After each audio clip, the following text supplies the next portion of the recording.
मां शारदे को नमन करता हूँ, मंचासीन संतों को कोटि कोटि वंदन करता हूँ।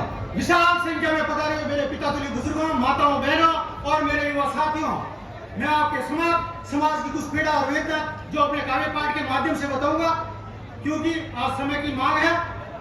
मैं सीधे समय की अभी सीमाएं मैं सीधे अपने काव्य पाठ बताता हूँ।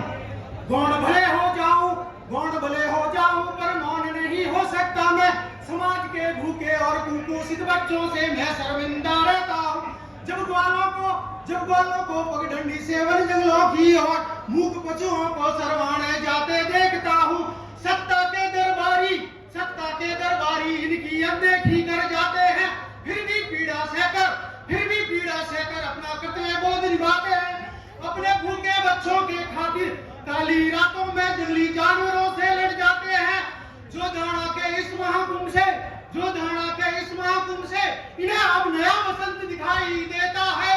समाज की फूट का अंत अब इन्हें दिखाई देता है। बहुत बधाई देता हूँ इस परिवर्तन के आगीवानों को। आप समाज के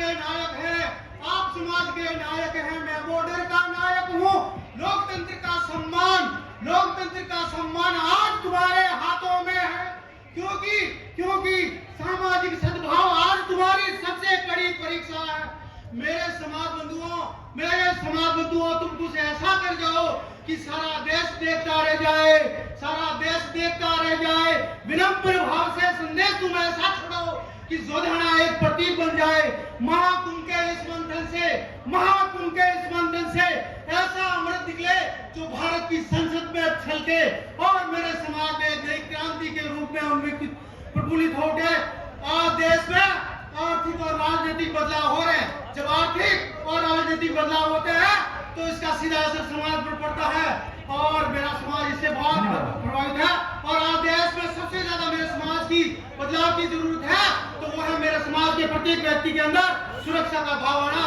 और ये तभी संभव है जब हमें राजनीति में हमारी संख्या बल के अनुपात में उचित प्रतिनिधित्व मिला। इसी के साथ बहुत बहुत धन्यवाद। अगली कड़ी में